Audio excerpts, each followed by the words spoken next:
Hi, I'm Nick. It's a Christmas tree. If I can get the pointing right. And this is 10 Minutes with Nick. I want to do a little what have I learned today? And the answer to what I have learned today is that the internet is a terrible, terrible, terrible, terrible, terrible, terrible, terrible, terrible, terrible, terrible, terrible, terrible, terrible, terrible, terrible place. Now, I sort of already knew that. I think we all already knew that. The internet is not a place for fine, upstanding folk. It's not where we should go. And yet we do, because we're sort of stuck with it. It's just a fact of life. Why did I come to appreciate this knowledge more today than I usually do?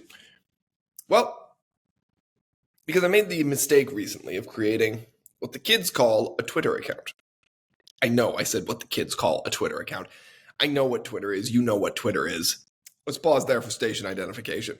For those of you who watch 10 Minutes with Nick every day, I do apologize. Not because we missed an episode yesterday. I just apologize that you choose that as your form of entertainment. We missed an episode yesterday. Just kind of got busy with work and nonsense in life. But we are doing our best to, in the new year, continue our 10 minutes every day discussion of random topics that happen to pop to the top of my head. If you enjoy that, like and subscribe. If you don't enjoy that, I can't blame you. Anyways, I made the mistake of creating what the kids call a Twitter account. And yes, I know the kids know what they're doing with the Twitters and the tweeters and the whatnots. Is it an X account now?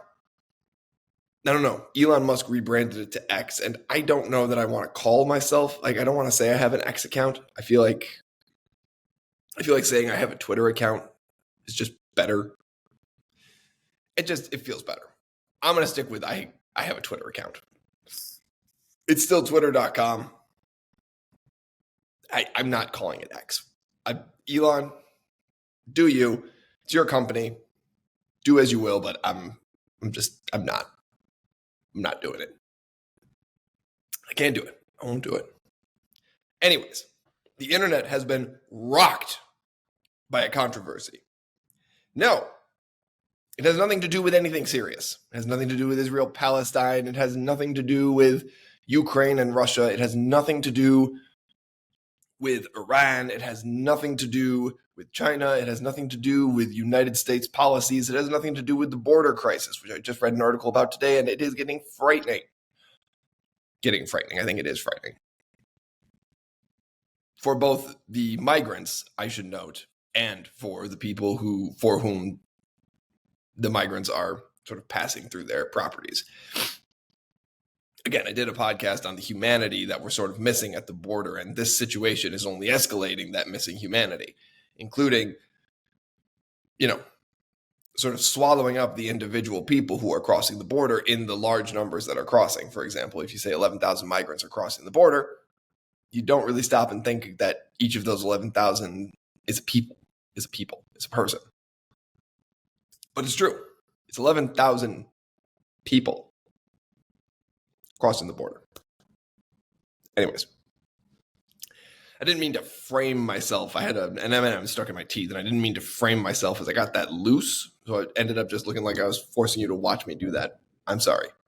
Anyways, the internet's been rocked by a controversy, not involving any of those serious topics I just discussed, but involving a calendar. Yes, ladies and gentlemen, a company called Conservative Dads, who, as you might imagine, markets itself to, conservative dads, conservative people in general, but conservative dads mostly, made a calendar of what they called the most beautiful conservative women. Look, you ever been in a mechanic shop? You ever been in garages in the 90s, early 2000s? If you're my age, 30s, if you're older, anywhere. Back in the day, pinup calendars were a big thing. They were. Beautiful women in various states of undress on each month. It was a thing, good, bad, or ugly. It was a thing. I don't know that it's a popular thing anymore, but conservative dads decided they were going to try and bring it back. One photo featured a woman named Josie, who styles herself as the redheaded libertarian. I don't know much about Josie other than her name is the redheaded libertarian. She hosts some sort of podcast discussion show regarding libertarian values. I haven't watched it. I don't know how accurate to the libertarian values it is. But she has in the calendar a fairly innocuous. She's in a kitchen holding a pie, and there's a cross in the background because it is, as we find out later, her kitchen. And she's a Catholic, and in Catholic households, crosses tend to hang everywhere, especially in kitchens. Now, what's interesting is that you did not get a ton of controversy on this calendar, or the controversy itself did not spark because liberals got mad about the fact that there was this conservative women pinup calendar. No. Conservatives got mad that there was a conservative women pinup calendar. And it was a fascinating and yet horrifying battle between extreme right-wingers in sort of the more evangelical sect and the people who actually made the calendar, who were just sort of like, It got back, I mean, the back and forth continues to this day. I can't say I track it, but it pops up on my For You page, and when I see it, it's fascinating. You've got people calling this pinup calendar demonic. And then you have the people who obviously made the calendar calling it not demonic. And this is occupying all their time. This is what they're doing all day. This is like blowing up their mentions and their comments and their tags and everything else. This has occupied multiple. We're on probably day 5 almost of this calendar gate, as they're calling it. Why is the internet a bad place? Because stupid things like this take off. It's the same in the sports world. The Miami Dolphins right now, not the team, the Miami Dolphins fans on Twitter have to scream from the rooftops that they have earned the respect of the National Football League. Never mind that there are 32 teams, and never mind that other fan bases are screaming the exact same thing, and that Miami insists those fan bases don't deserve respect. Only Miami deserves respect. Kansas City fans who have a bit to hang their hat on. And actually, you know what? Let's time out and let's back up a little bit more. No fans deserve respect in football. We're just paying customers of a product. We just enjoy watching football. Now, granted, the Buffalo Bills are the greatest team to have ever existed on the face of the planet.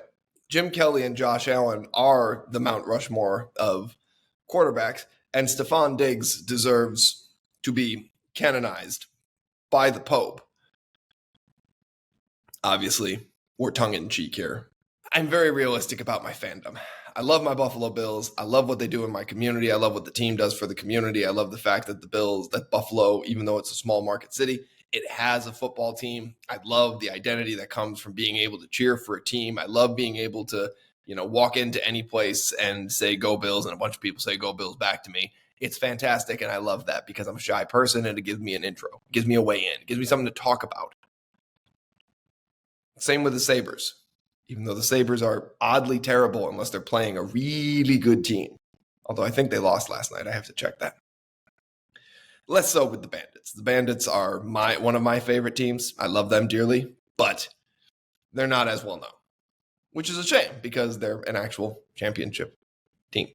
Look, the internet tends to magnify or give voice to our worst demons. We say things online that we would never say in person. I can't imagine anybody in person calling to someone's face the fact that they participated in a pinup calendar as demonic, whether they agreed with it or not. And whether they agreed with it or not, the truth is, just shut up. The internet has no room for just shut up. However, I would advise you in real life to exercise that. Anyways, I've reached the end of my time.